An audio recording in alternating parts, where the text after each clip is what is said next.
And we're back. We are back. We're back. Hey. Lauren Rei Live on Water Ice Radio. That was Miss Jill Scott from West Philly. Is she from West Philly? West North. She from Philly. All right, from Philly. Word up. But you know, Jilly from Philly. Yeah, there you go. We have a great guest right here with us. Yes, she's here, everybody. We've been talking about it. We've been promoting all week. She is the founder, creator of Assiah's Assiah's Liver Fund. There we go.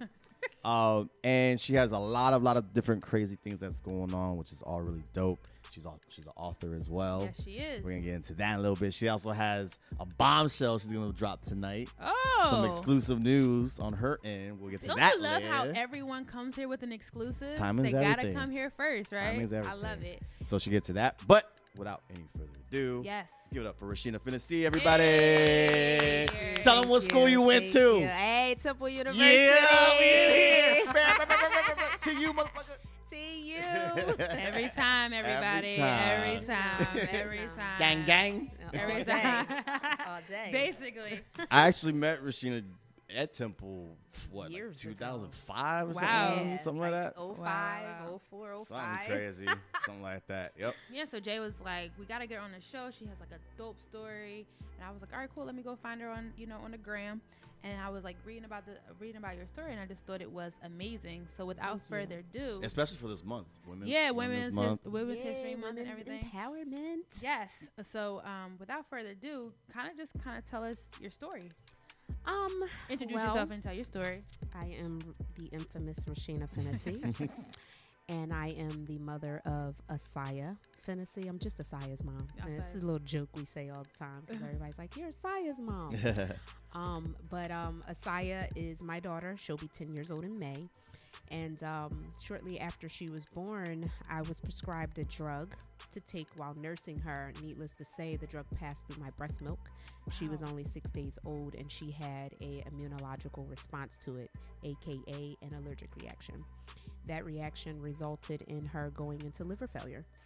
And from there, it began a whole process of several agencies working diligently to cover that up. Okay. Big Covering Pharma up. covering it up. So she was initially diagnosed with a severe acute drug-induced hepatitis, and then from there, as her liver began to deteriorate, the diagnosis changed to something called biliary atresia, which was an intentional misdiagnosis. Biliary atresia is a disease of no known origin. And with it being a disease of no known origin, it takes away liability from any medical professional who could have inflicted harm negligently. So going forward, everything was just a struggle. So I don't want to stop you, but I have to. You're a young mother. Yes. You've just had a child. Yes. You're nursing because Yes. that's what they tell you to do. Yes. And why was this particular drug prescribed to you? If you don't mind saying. For a suspected UTI, never confirmed. So a few days after she was born, we followed up with the pediatrician for a regular well visit. Okay. And at that visit, I complained about lower back pain. I had just given birth 6 days before. So, my internal Epidural? system, yes, Okay. my internal system is just going through things. You Right. know, everything is snapping back. Right. And instead of her encouraging cranberry juice or something else, she immediately went to, it may be a Pharma. UTI. Yeah, she went pharma. You get paid for the prescriptions you write, you know? Absolutely. So when she handed me the prescription, I specifically said to her, is this okay to take? Because I'm nursing. Correct. That's my first concern, because my grandmother always said to me, everything that you eat, everything that you drink, that baby gets. Absolutely. So I was extremely cautious about that. And she told me it was okay to take. Needless to say, the drug is contraindicated in children under 30 days old. My daughter was 6 days old. Wow. So it was a big breach of care. So how long before you saw, when did you see the reaction with Assiah? So with newborns, because their immune system is not complexly developed like ours, their symptoms present differently. So she started developing oral thrush, as you know, with women and antibiotics, we get yeast or thrush and the fungal infection. So she developed oral thrush in her mouth. And then she began to develop a skin rash. And when I took her to the ped, she told me it was something called milia, but it wasn't milia. It was an allergic reaction in the skin. To your breast milk. And then after the rash developed, she started to projectile vomit. At this point, I had been on the drug for about 4 or 5 days. Okay. She was refusing to nurse. She's 6 days old, turning her head side to side from my breast. And then she's not eating at this Wow. point. Right. And then when the vomiting started, I'm alarmed at this point. So the first thing I do is I take her to the emergency room. Absolutely. Everybody else is telling me, oh, you're over exaggerating. You're a new Nothing's mom. wrong. Yeah, you're blah, blah, tripping. blah. You're 23 with a baby. You don't know what you're doing. Mhm. Right. But my motherly instinct told me something wasn't right. When I took her to the ER, they knew immediately when they took blood that she was having an allergic reaction. Wow. Her allergy cells were elevated. They looked at those laboratory studies and never explained that to me. That They her sent us- allergies was. Yes. This And is her like. liver That's wild. numbers. Her liver numbers were elevated as well, and they sent us home. The doctor specifically told me to come back that Tuesday when his team would be there so that they could work her up for biliary atresia because they suspected that that's what she may have had. And explain the biliary atresia, what they think. Biliary atresia is a disease of no known origin, and what it is that in the liver, because the liver is the largest gland in the body, it has a series of ducts that drains all of the toxins out of the bloodstream. All of the breakdown of the red blood cells, that's bilirubin.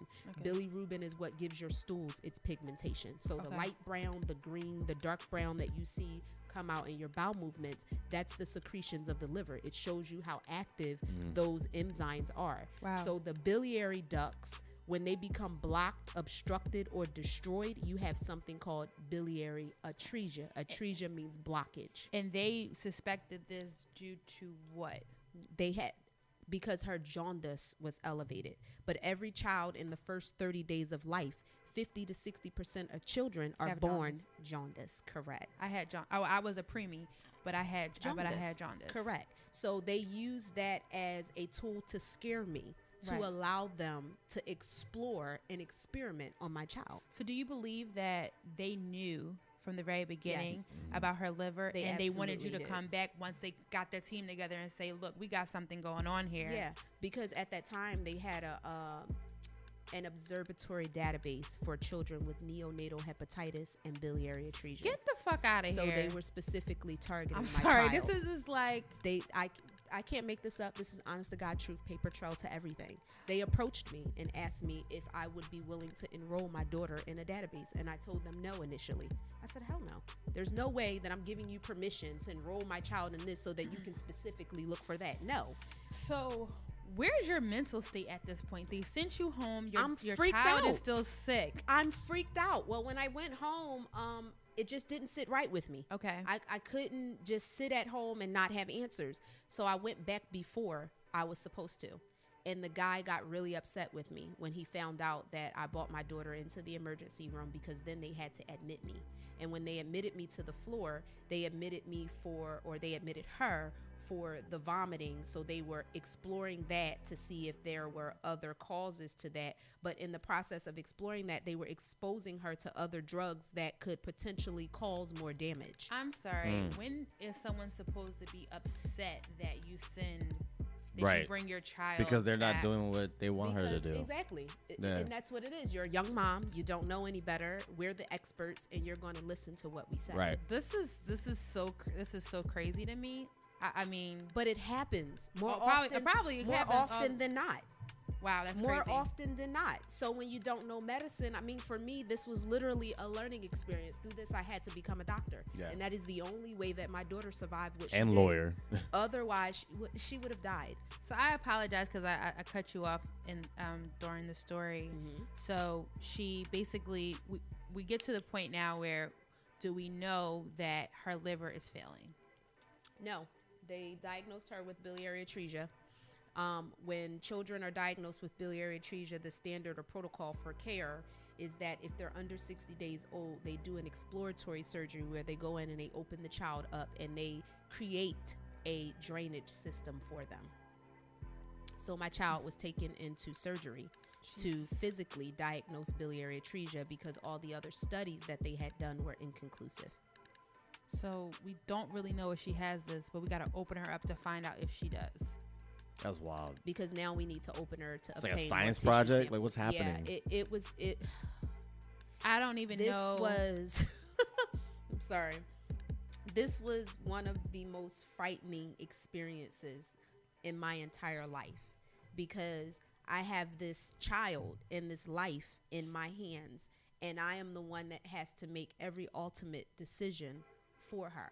Who was clearly fine at birth, correct? Wow. 7 pounds even, healthy child, uncomplicated birth, breastfeeding in the beginning, uncomplicated pregnancy, breastfeeding and nursing just up fine. until that day. Up until that day that she was exposed to that drug. Wow. I have like literally, you guys, I have goosebumps right now because I can't even imagine. I'm not a parent, so but I can't imagine you having to say, okay, open my child up at less than a month. She was 2 months old. 2 months old to see if she has something that you guys don't really even know. Right. If they have it, and it's something that you caused. But wait, something that you had lab reports probably showing that she did not have it. Yeah, exactly. The laboratory studies that they did, all the blood work did not indicate that there was a severe biliary obstruction. She also was draining and had pigmented stools. They lied in the records and said she had pale stools. When she had the radioactive study done that's typically used to diagnose this disease, it's an image study that shows the 3D structure of the bile ducts through a radio tracer. They intentionally and deliberately gave my daughter a bottle of oral contrast by mouth to block the isotope that was given by IV. Grimy. So the study showed a false positive for the disease. Okay. So I need a break. Yeah. Wow. This shit is real. This is real. I didn't know. You know what I'm saying? I'm walking in the room and I'm trusting that what they're telling me that they're doing during these tests and the drugs that they're administrating are appropriate. This is how this is supposed to be done. But the entire time I'm being bamboozled, hoodwinked, hustled, whatever you want to. But also you are a concerned mother, a young mother. There was no remorse. There was no remorse. Company don't give a fuck, man. Yo, I so need a break right now because this is like so it's wild. It's so heavy that it's almost like it's sickening. It's something that'll break a person who is not mentally strong enough to endure what we did. But now I'm for a long time, people called. I lost family members. I lost friends until I was able to really figure out what happened to me and articulate it in terms that people could understand. They didn't get it. People didn't get it, and they called me crazy. Right. They called me because crazy. No way. Oh, you're overreacting. Absolutely. Yeah. Or because no way you can go to a huge hospital with a prestigious name that would do something like that to you. And now it takes me back, God rest my grandmother's soul, for the reason why like our grandmoms and grandpas never like, wanted to we ain't going. To the doctor. It's like that movie with Oprah Winfrey. Yeah. The Life of Henrietta something. Yes. Yeah. Because they were taking tissue samples and then they used those samples all throughout the entire world, developing cosmetic products, developing medical treatments, all types of things. And the families never got paid. They took tissue samples from my kid. Don't ask me what they're doing with them. Yeah. Whew. It's fucked up, yo. So we'll be back really quick. All right. Needless to say, our playlist is dedicated to you tonight. Before we have all of our our favorite rock mom playlists. We just had Sade, I had Jill Scott, and now coming up is your pick. Monica. Who you have? Monica is a dope mom, yo. Yeah. She always is posting up stuff about her children. She's just we just kind of behind the scenes talked about someone who wasn't as nice. They say Monica is genuinely just a good, wonderful soul. Like she's so nice to people. That's when dope. She meets I didn't know that. Like I just thought she was. Yeah, they said she's a really, really, really good person, and she shows Philly a lot of love. Yeah. Too. Yeah. All right, so this is Monica with So Gone. We will be back with this crazy, amazing story. But. There's a turn of events. Yes. I want to finish the story of how everything kind of came really into find fruition. out what's going on. Yeah. And everything comes to because it's always a light at the end of the tunnel. Yes, it is. And unfortunately, Assiah had to go through this stuff, but I'm a firm believer that she will be the story for someone else's child who doesn't have to go through something like this. Yes. Word. So we will be right back. It's your girl Lauren Rei Live right here with my boy Jada Gentleman. We got Assiah's mom. I hope she doesn't care I call her Assiah's mom. Nope. We will be right back, you guys. We're back. Lauren Rei Live is shook right now. Yo, I'm shook ones. I'm like, I was not. I was expecting this. I knew you said the story was crazy. I was like, you gotta tell her what it is, man, because like what you said in the break, it's like a movie. Like this is unreal. It's unreal. It really is. It's real So, shit. all right, so let's fast forward Where are we now? Not now, but like in the story. So, they did the radio tracer studies. They manipulated those studies, and they took her in the OR for exploratory surgery to confirm the diagnosis of biliary atresia. Exploratory. Yeah. Lewis and Clark? Like, what the fuck? Yeah. So when they came out of the surgery, there still was not a definitive diagnosis on discharge. So on the discharge paperwork, it said suspected biliary atresia. After you opened my child up. Yes, after they opened my child up. So at this point, fast forwarding a couple weeks later, now she's passing white stools. And she had not had white stools before. As a newborn child, she had always had mustard, yellow, seedy like a normal stools, correct? And at this point, I'm freaking out because now it's like, what did you do to my child? They gave her biliary atresia. So at this point, now we're referred to the transplant team, and now she needs a liver transplant. So we are listed, and we wait for about 14 months. But during that time, her health was deteriorating very fast. And from my understanding, there were several offers, but for whatever reason, the team kept turning down offers. And at this point, liver transplant. Yes, of livers being offered to my child. And at this point, her hair's falling out, her eyes are green, she has rashes all over her body, she's shitting out blood. You're living in the hospital, basically. We're living in the hospital, and when we're not at the hospital, she's dying slowly at home. Yeah. So at this point, I started a living donor drive where I just started putting it out everywhere, all over social media. Right before she got sick, I had a job opportunity at the radio station here. So I reached out to a few of my contacts there, and I got set up for an interview. And this was before Charlemagne became Charlemagne that we know today. This is when he was in Philly. Wendy, right? No, he wasn't even with Wendy yet. He was here in Philly before he got with Wendy. Okay. So, I had worked behind the scenes with them a little bit before Assiah's sickness became so overwhelming. And I reached out, and I'm like, I need help. My kid is like sick. She's going to die. He's like, look, come in for an interview. So I go in, I start sharing the story, and he gives the hospital the donkey of the day. And the donkey of the day goes viral, and the next thing I know, 2 weeks later, we get a liver transplant. Donkey of the day, like on the Breakfast Club donkey of the day? Yeah. So she was on the Breakfast Club. So, okay. Yeah. So before it became Donkey of the Day on the Breakfast Club, it was Donkey of the Day here on 100.3 The Beat. That's what, yeah. Okay. That's where it started. Okay. Yeah. So, we proceeded with that aspect, and we were successful in, making some noise. Right.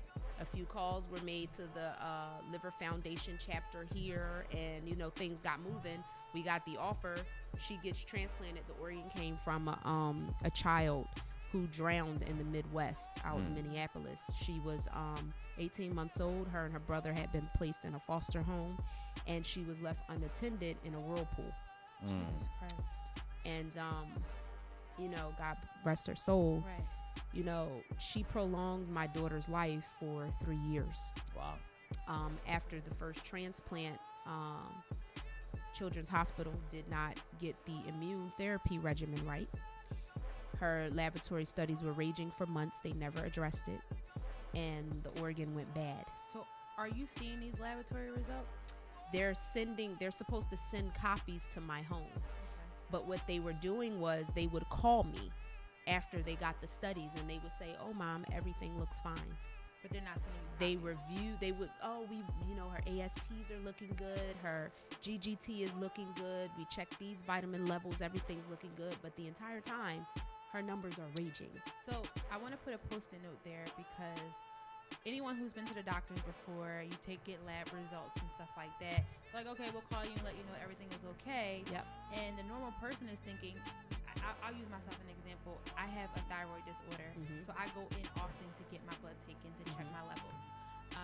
My doctor calls me and lets me know how my levels are. I never get. I know I have records. I can go online and get records of the Now you can. Now but you can. I know during that time, there was no such thing as a patient portal where you could actually go look at patient test results. So my If question, there were, right. then I would have been all over it. Because my question to you was going to be, did you educate yourself to understand what those lab results meant? Yes. Okay. So what happened was, and this experience is totally different from the experience that adults get who have better insurance, because at the time we were getting Medicaid. Okay. From another family that I know, before they went through the entire transplant process, they had a whole screening. They had to go through a interview process, an intake process. We didn't have to do any of that. We signed some paperwork, and they gave me a binder full of information and was basically like, read it. Mm.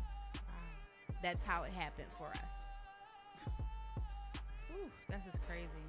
So 3 years, the liver goes bad because they're not. 6 months after the transplant, my daughter ends up in the hospital for emergency surgery, and she has to have 2 tubes inserted through her stomach into her liver, because the bile ducts of that liver were so severely damaged from the prolonged inflammation over 6 months of rejection that she couldn't drain on her own. So she had the same disease process that she originally started with. Yes. That's wild. The drains were supposed to be temporary. It turned into a 9-month experience. Jeez. After 9, rewind, when I found out that she needed the emergency surgery, I told them they couldn't touch my daughter anymore. You can't cut on my child anymore. I don't want care here anymore. I had her airlifted to Pittsburgh, where she was treated out there for 3 weeks. We spent Thanksgiving in the hospital, and we came home literally 3 days before Christmas. Did you get a better experience at this other hospital? They were way more aggressive in making sure that I understood everything that was going on because of my level of suspicion from my prior experience. Okay. Is that where she got the second? No, when it came down to it, after the 9 months of living with the drains, and they said, oh, well, we're going to have to do a 3rd surgery now. We need to sever the right lobe of the liver because it's basically dead and rotting in her body. When they told me that, I said, it's time to get out of here. So I took her to Delaware, where she was treated at DuPont. That started in 2010, and we've been in Delaware ever since. How old is Assiah now? Well, how old was Assiah then? I know she's 9 now, right? Yes. Should be 10 in May. She'll be 10 in May. At that time in 2010, Assiah was 2.5 years old. Wow. So the first 2 years of this beautiful little girl's life, she did not have a normal childhood. She did not get to experience things that kids in the first 5 years of their lives get to experience. So I was going to ask, before we fast forward to present day, what were some of the side effects of things that she had trouble? Did she had trouble learning how to walk? She had gross, fine, and motor delays. So she didn't crawl until she probably was like 1. She didn't walk till she was probably like 14 months old. And she was like grossly delayed because of all of the developmental issues with her internal organs. She was small. She was diagnosed with failure to thrive. So we had to do like tube feedings at home to get extra calories in her. After the first transplant, she ate so much, I felt like I couldn't even keep up with her because her body was so depleted in nutrients. The liver processes everything. It's the seat of the soul, as they call it. It's the source of energy. So when she would consume foods while in liver failure, her body was still in a state of starvation. So she's just eating. Yes. So after the transplant, for the first time since 6 days of life, she actually have a liver that works. So her body's just taking in everything that it possibly can. Re-upping. So you see her hair growing. You see literally 2 days after she had the transplant, I'm rubbing her legs in the OR, and you see all the dead skin from all the rash and toxins just rolling off her body as I'm rubbing now she it. Has a liver that's actually that's filtering. Yes. So this is just giving us knowledge on why your liver is so important. Yes. You got me ready to put the bottle down. Yes. You see me? Well, I'm Yes. about, we always talking about the turn up and drinking and stuff like that. And that's a part of our initiative. Like, as we took these lemons and start to make lemonade, people don't understand that even lemons are hella beneficial for the liver. They're alkaline. They flush the liver. The liver is the only organ in the body that can self-regenerate. So even if you do cause damage to your liver, it can repair itself if it's not extremely severe. So as I began to learn all of these things through her journey, I'm saying to myself, these are things that are important that people need to know. Right. So let's get into that. Assiah's Liver Fund. Like, we got the whole backstory. Yeah. Yeah. What is it? Why? I mean, we know why, but like, where is it at now? Like the mission, all of that. So our mission know. is to engage, educate, and empower the community about organ and tissue donation. And of course, it stems from Assiah's entire experience, but it's also to help other families going through that process to know that they are not alone. You know, connecting families and highlighting stories so that people can really understand what organ failure looks like and the importance of actually being donors. Because we always find people on the receiving end who are willing to take an organ. If someone told you you needed a new heart, someone told you you needed a new liver, of course you're going to want to take that. Right. But at the end of the day, you also have these people who are reluctant to give. I'm an organ donor. That's on my ID. So, but prime example, a few weeks ago I was in a DMV renewing my license, and there was an older woman sitting behind me and another young lady on my opposite side, and she was talking about her experience. She had just lost a child. And she was sharing her experience, and I was sharing with her, you know, I understand the fear of losing a child. I haven't lost one, but, you know, I've been in the trenches, and I was explaining to her about Assiah's journey and what I did to kind of empower myself through that and to live a healthy life dealing with that type of trauma. And in the process of me sharing that story, the older woman says, I ain't donating no organs. And I was like, so if you needed a kidney, you wouldn't take one? She said no, and I wouldn't encourage my family to do it either. Wow. And I said, that's eye-opening. Like, we're whoa. sitting right in the DMV, and there's like advertisements everywhere saying be or register, put the stamp on your driver's license. Yeah, and I was like, well, why wouldn't you do it? She was like, well, I mean, I'm not going to live the rest of my life taking medications. I said, if it was only one pill a day, you wouldn't do it so that you can have 15 to 20 years extra with your family. Right. That doesn't matter to you, that you could actually be there with your family, or that you could give the gift to someone else of being there with theirs. Exactly. Yeah. And she was like, no, not at all. I said, well, you know what? It doesn't matter anyway because you're too old. And she was like, oh, there's an age cutoff? Well, I don't even know why I'm having this conversation anyway. Neither do I. Bye, Grandma. Like, yeah, that's just like crazy. That's crazy. But it's like But that's like the mentality. So, yes. So here's a good question though for the person who is like, I'm not sure if I really want to be an organ donor. What do you think some of the misconceptions of being an organ donor really mean? A lot of people think that if you register to be an organ donor, then that means that a doctor's not going to give you the life-saving care that you need in the moment that, you know, you may be in a situation where you require it. So it's fear? It's fear. It's definitely fear-based. And what I explain to people quite often is that these are conversations that you need to have with your family because a doctor can't pull a plug on you. You know what I'm saying? So even if a doctor comes to your family and says, you know, your loved one is clinically dead. Clinically dead just means that there's no brain response going on. If you don't want your family to pull the plug, they can't pull the plug. Right. You know what I'm saying? It's different if you go into cardiac arrest and your heart's not beating anymore. You're dead. Yeah. You're done. So in that situation or that scenario, that's when it's most advantageous to say, we're going to be a donor. But in the latter, you have to educate yourself and your family on what making those medical decisions mean. So you say to your family, if I'm clinically dead, you tell them don't pull the plug on me for 2 months. If in 2 months I don't wake up, then y'all do what you need to do. Got you.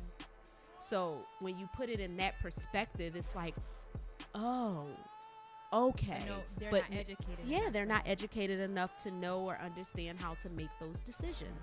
And this is where our organization comes in and highlighting that and teaching people that.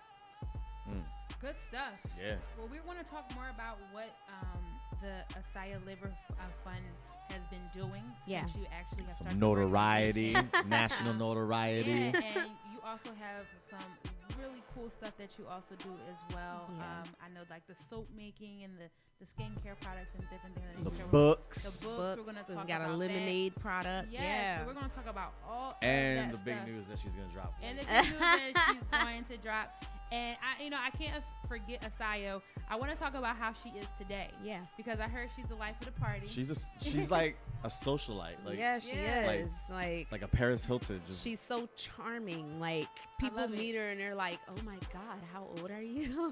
And we also got to talk about Jamie Foxx. Oh, yes. Yeah, she Yeah. FaceTime with Jamie Foxx and That's with so Yaz cool. the Great. Yeah. Oh, shout out to Miss Berry. She's been a friend of the show. before. She's been Yes, here a I love couple Miss times. Berry. She's a amazing. great person. She really, Mhm. really is. She had a good story too about her child with dealing with some mental health issues. She talked about same stuff with the doctors and stuff and medications and different Yep. things of that nature. Mhm. So good stuff. All right, you guys, it's your girl Lauren Rei right here on Water Ice Radio. I think I'm next up with the song. Of Yep. course, I had to have the Queen Mother on this list. Hey. Exec, you want to on a run too? Riri? Or who's Riri ready? ain't Ready? Oh, Ready? you know Ready me. tomorrow? I'm ready. Ready. Riri ain't got no kid. What?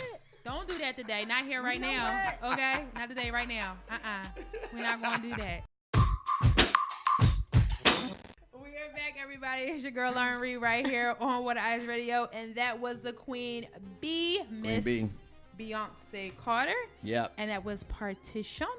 And we are still like waist deep into this Yeah, interview really. with Assiah's mom. Tip of the iceberg. Yes, it's so good. Yeah. Because I'm about to be like, have you talked to any directors yet, writers and directors yet for this? I was movie? literally the first thing I said. I was like, yo, this is a movie, yo. This No, I is haven't. definitely. a I mean, movie. her experience is definitely a movie. What we went through with her transplant is definitely a movie. I got a TV series for y'all off a whole bunch of other stuff. Let's talk You know, about that. Yeah, but let's The get book. into the book. Yeah. Let's talk about that.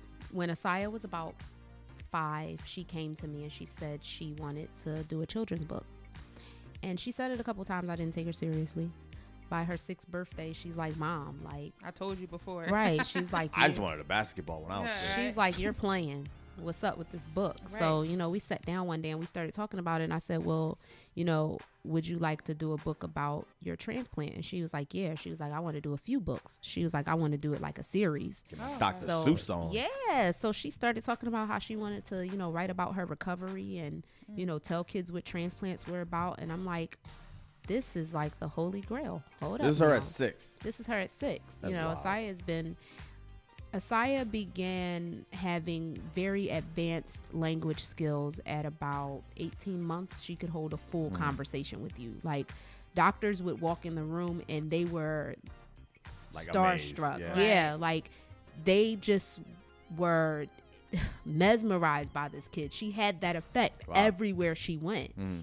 So it wasn't a surprise to me at 6 when she said, Mom, this is what I want to do. She's always been a communicative child. She had to learn to communicate very early on in her life because of what she was going Right. through. Yeah. So So the name of the book is I Am a Flower Pot Made from a Plant. correct? yes. Yes. So how did you guys get that title? Well, the whole concept was, you know, plants are planted in pots and transplants are planted in bodies. Okay. So metaphorically speaking, we wanted to do it in a way where we could jog the imagination of children. Got you. So, you know, With from the a wordplay. transplant, from a transplant perspective and a plant perspective, Okay. it worked well. Makes a ton of sense. Mm-hmm. So she writes this book. You guys write it together, and it just takes off. Yeah, so in the beginning, I'm like, you know, how are we going to get this out there? Like, what avenues do I have? So I really started like pushing with pre-orders in the beginning. I really started going to like our local organ procurement chapters to get them behind us so that we could reach other families.